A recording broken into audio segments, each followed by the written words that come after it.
Hey, everybody, and welcome to Essential Dynamics. My name is Bryn Griffiths, and of course, Derek Hudson's with us as we start another new year, 2026. Happy New Year, by the way.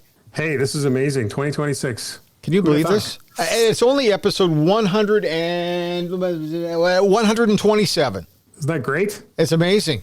It's not amazing that we got to 127. It's amazing we've done them over the, how many years has this been? Oh, it started almost 5 years ago. Wow.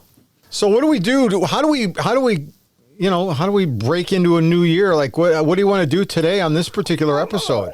So, Bryn, there's been something that's been on my mind for actually months, if not years. And that is the relevance of essential dynamics to young people. And so this one's for the kids. And I'm not sure if it's this episode, the next couple episodes, or maybe it's this year. But I really want to reach youth and young adults and give them some tools that I think will really help. So that's what I want to talk about today. All right. Well, how do we jump in on this one then? Well, first, I guess maybe I'm going to state some of my qualifications. Okay.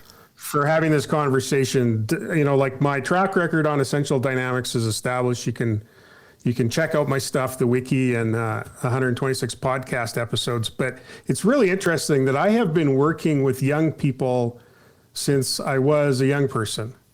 When we graduated from high school, not everyone knows this, it was the same year. Yes, it was. I was 17. And my first volunteer responsibility as an almost adult was to be the assistant leader to a Cub Pack that my mom was in charge of. And then I was a missionary, and then I came back and immediately started working with Boy Scouts and young people in our church. And I basically haven't stopped. I have done literally hundreds of, let's say, guiding interviews with young people. I've helped in sports and scouting. I teach at the university. I spend a lot of time with young people. And one of the cool things for me is I don't think I'm very critical of any particular generation of young people.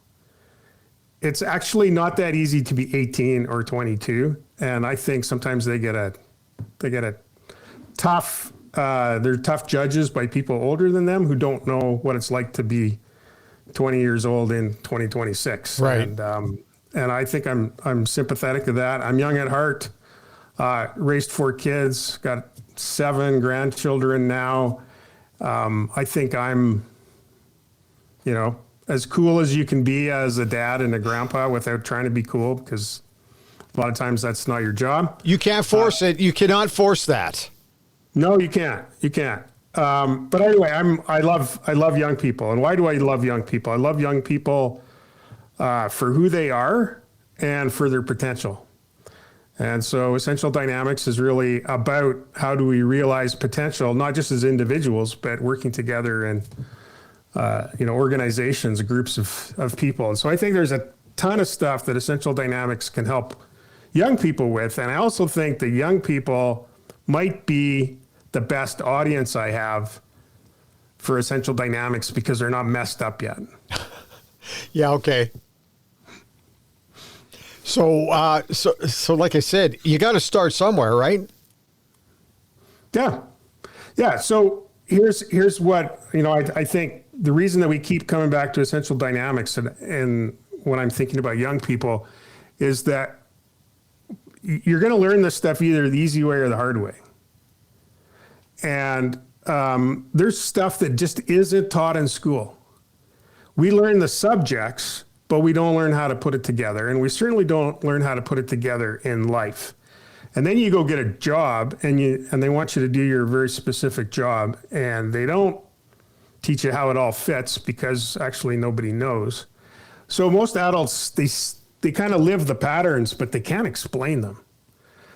What I do find, though, is in the great stories, the lessons are easier to see than they are in our own lives. And so one of the things I'm trying to do with Essential Dynamics is figure out ways to help people understand what's really going on.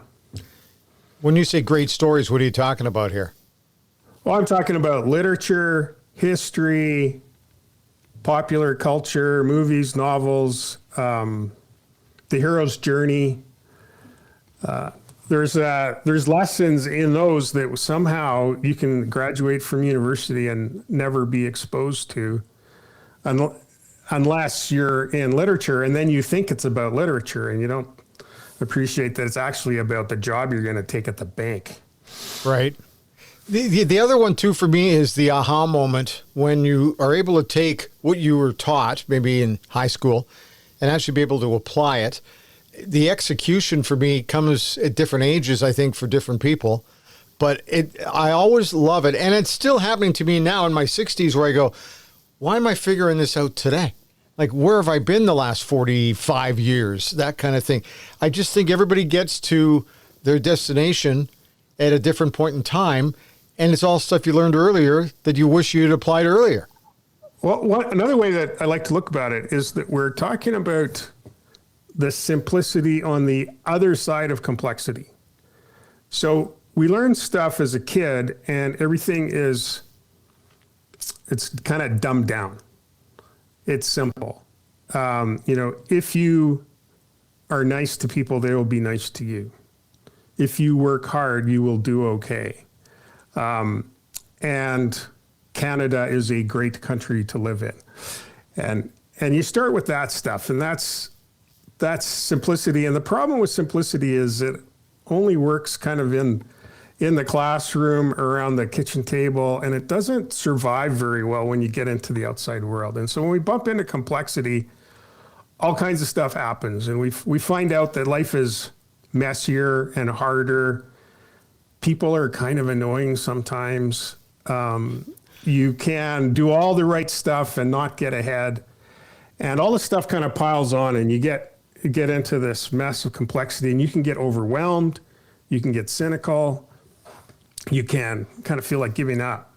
And the answer to this problem is not to dig into more and more complexity, although the university might have other ideas about that. The idea is to get through it and to get to the simplicity on the other side of complexity, which is hard fought. But when you're there, life becomes a lot more simple and enjoyable. And I think essential dynamics is a way to look at things where we can get through easier and fast. I don't know about easier. We can get through, get value out of the hard part in the middle, and get to simplicity on the other side of complexity. And I just want to pull up the quotation. It's Oliver Wendell Holmes. Yes. Who was a U.S., I think, Supreme Court justice. He was a judge anyway.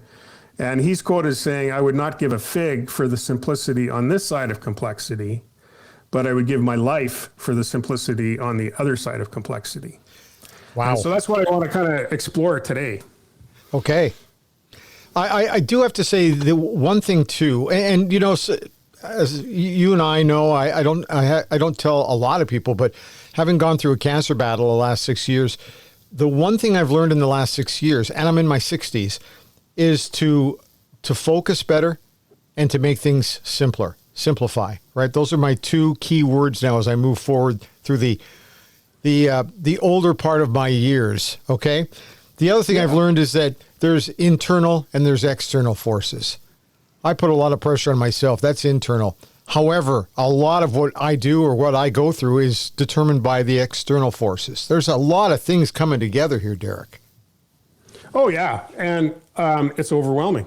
And if you're 18 years old and you've just realized that life is harder than you ever thought, it can be phenomenally overwhelming. And so you're going to go through hard times. And what essential dynamics really tries to do, I mean, we start with the metaphor of the quest, right? Right. Let's go. Let's do that. Yeah. So the thing about the quest is it's only interesting if it's hard. Like, we don't want to hear a story about a man walked out of his house, got to his destination, and everything was great. We want to see that call to adventure where you're comfortable where you are, except you're not really happy. And then some circumstances are thrust upon you where it's like, well, you have to make a choice. And are you gonna go on the journey, or are you gonna avoid this opportunity? And of course, you go on the journey, or there's no story. But as soon as you go on the journey, then now you're facing all kinds of opposition and hardship. And this is not something that a lot of young people are prepared for. You know, we were pretty competitive when we played sports as kids. Oh, sure. Even when they weren't organized. But now organized sports, there's participation ribbons, and there's playing time expectations and stuff like that. I mean, there's lots of considerations for that, but sometimes you don't win. Sometimes you get a bad call, and sometimes the tiering is such that you're up against bigger, stronger players, and they're going to beat you, and that's just sort of part of it. And I'm not sure that we prepare young people. Young people are probably maybe never prepared for that. So the question is, when you hit that opposition, what do you do about it? And I do have a story that I do want to share that, and you may have seen the movie. I read the book. I haven't seen the movie. It's called The Boys in the Boat. And it's about the University of Washington rowing team during the Depression. And so rowing, when you think of rowing, you think of Oxford and Cambridge, right? Yeah. But, you know, what do you need for a rowing team? Well, you need a large body of water, and you need a climate such that it, it doesn't freeze on you, so that you can train. And so the story, the book is told from the point of view of Joe Rance, who grows up in a dysfunctional family. His mom dies when he's a kid. His dad remarries, and his new mom doesn't accept him as his dad's wife doesn't accept him as a child in the family. He's eats too much or whatever, so he gets kicked out. So he's 15 years old, and he's like basically surviving in the Pacific Northwest woods, trying to find enough to eat. He eventually makes it his way to University of Washington. And he hears that if you're on the rowing team, they feed you.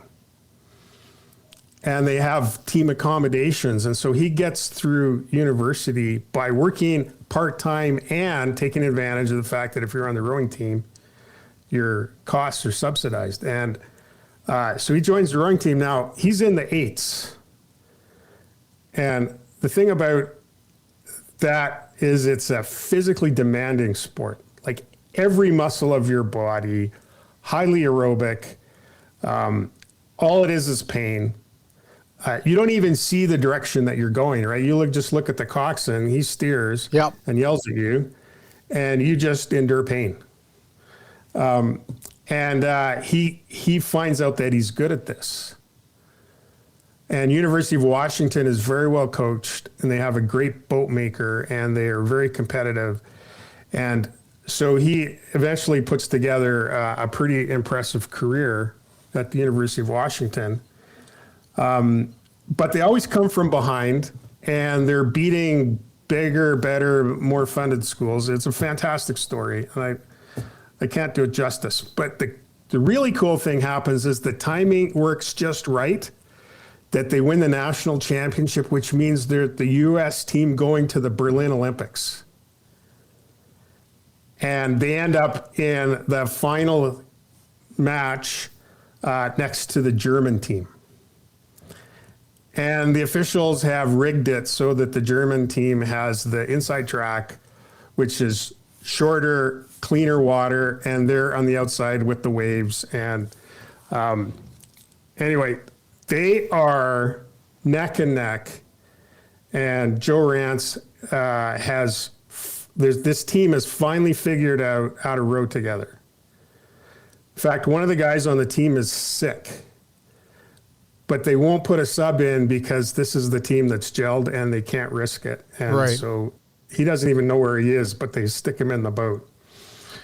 And They are coming up on the finish line, and I'm going to have to spoil the ending, but it wouldn't be a book if it ended any other way. Don't tell me they come back and win this thing. So I want to share this quotation, and then I hope I can tie it into our story. Okay. So Joe, he's not sure that they're winning, and he is at the ultimate, like he's hit the wall. He's at the ultimate edge. And then this is what the author describes. There had come a singular moment when Joe realized with startling clarity that there was nothing more he could do to win the race beyond what he was already doing, except for one thing. He could finally abandon all doubt, trust absolutely without reservation that he and the boy in front of him and the boys behind him would all do precisely what they needed to do at precisely the instant they needed to do it. He had known in that instant that there could be no hesitation, no shred of indecision. He had no choice but to throw himself into each stroke as if he were throwing himself off of a cliff into a void, with unquestioned faith that the others would be there to save him from catching the whole weight of the shell on his blade.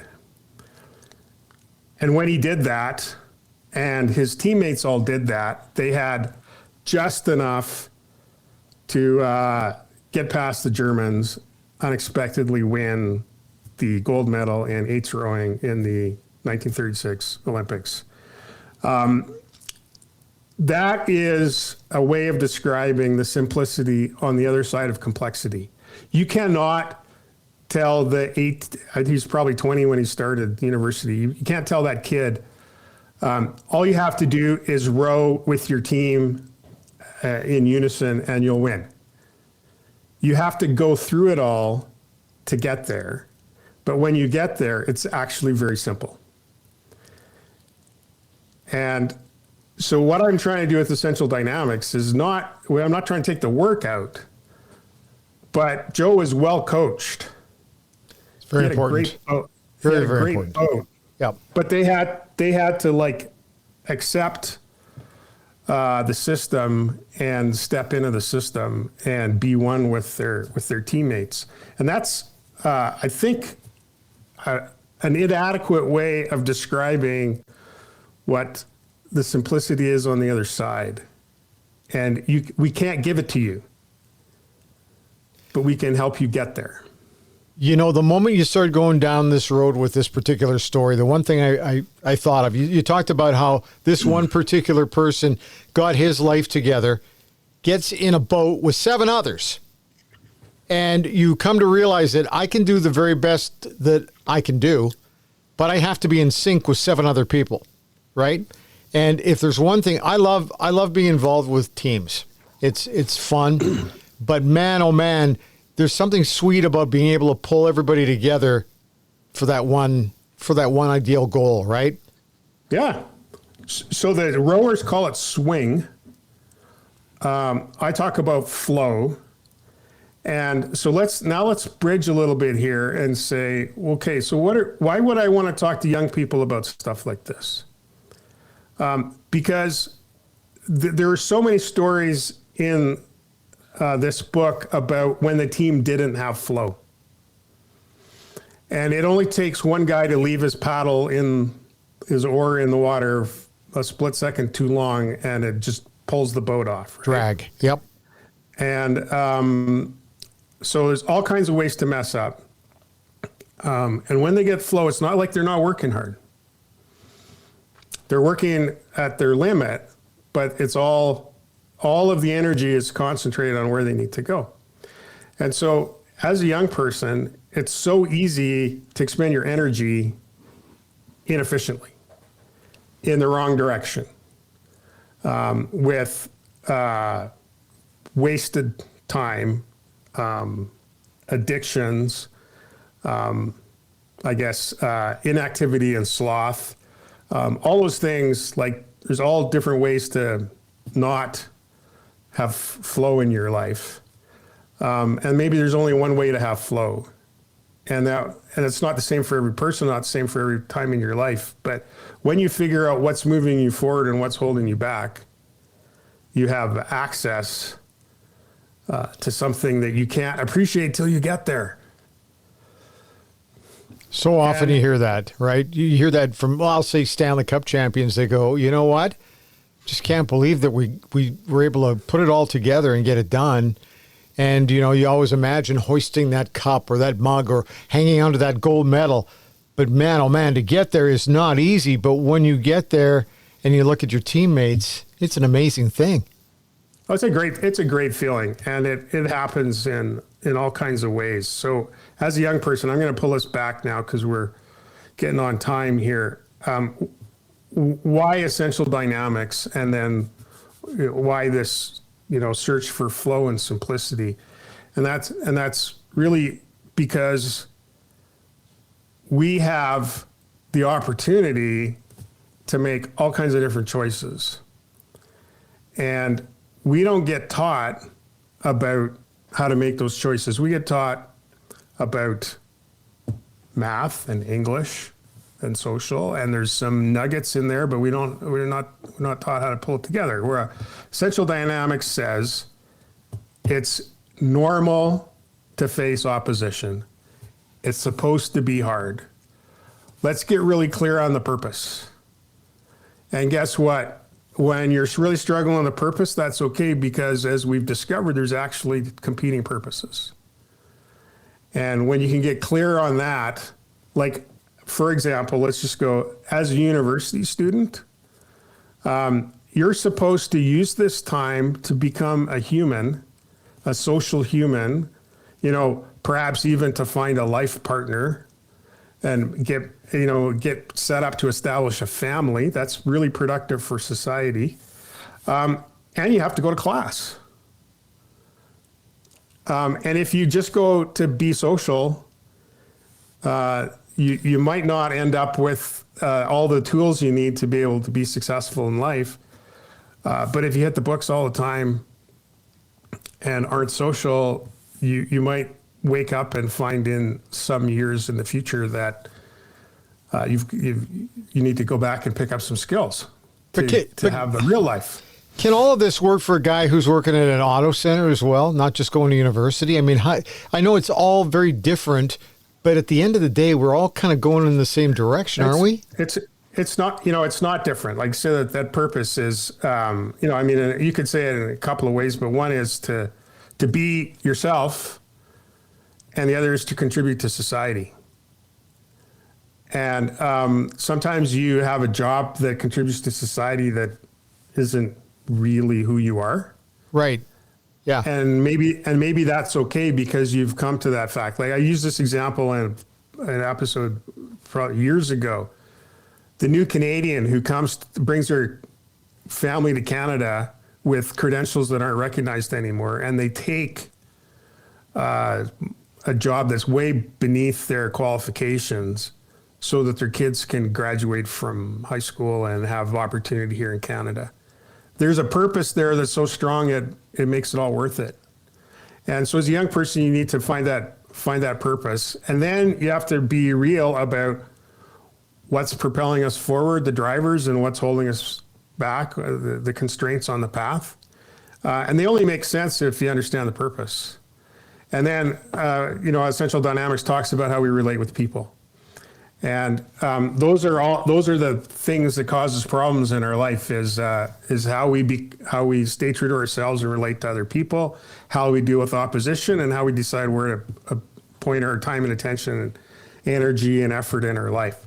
So I'm attempting this year, both through the podcast and through other means, writing and social, to try and give young people access to some of this stuff so they can feel the value of the hard times they're having, and they can make good choices, kind of see the system in their own life for their own selves, and also to be far more useful in organizations where they work than maybe some of their older peers who haven't figured all this stuff out. So as I said, I love working with young people. I love their potential, and let's see if we can have a connection here. I feed off the enthusiasm of younger people that I work alongside, and I love that. The one thing that, and man, you're throwing a lot at me here at the start of 2026, but simplicity on the other side of complexity, I'm going to be staring at that. now for probably a couple of weeks trying to figure out exactly, okay, so what's the point here? Like, I got to figure that one out. I think that's a great title, but is this going to just suddenly come to me? Well, no, it isn't going to suddenly come to you, but here's the first thing is what if you're looking for it? Yeah. Right. Yes. What if you think the answer can't be adding more? The answer is not adding more detail to my life. It's not more activity. It's something else. It's clarity. And so how do I get that? And we can, in future episodes, we can talk about where we look and how we practice this idea. So for this one, just introductory it's a lot of work, but look for the simplicity on the other side of complexity. And don't settle for the quick and easy explanation that doesn't survive reality. Right. But don't get mired. Don't become a cynic in reality and just say that life is unfair and too hard. I can't remember the last time we did this, and that was actually, how do people get a hold of you if because somebody's going to be listening to this podcast or watching it. How are they going to figure out this without a little bit of assistance from Derek Hudson? Hey, well, Derek Hudson is easily found at my company website, getunconstrained.com. But the other way to quickly engage is to go to the wiki, where all the essential dynamic stuff is. The podcast show notes are there. And I recently moved it so it's easier to find. So it's essentialdynamics.wiki. That's it? Yeah. Okay. Wow. Lot. You threw a lot on my plate today, and I'm old, but I'm learning every day. There's new stuff out there to learn every day. So I enjoyed this episode today. How do we wrap this baby up? And do you think we put it together in enough of it's hard. Sometimes these episodes are hard to kind of bring everything together. So there's a level of clarity and simplification. I think we're good for today, but next time I want to pick this up again. Okay. And talk about, I'm going to just pitch it now. What does maturity look like? It's a good question. I'm going to tie maturity together with simplicity. So Wow. Let's see how that goes. Okay, well, I don't close this show off. I never have. I introduce you right off the top, and that's my favorite part. That's the easiest part for me. How do we close it, though? Bryn, thanks very much for the conversation. Thanks to young people for listening, and please let old people in on the secret as well, because we're all on this journey together. And so until next time, consider your quest.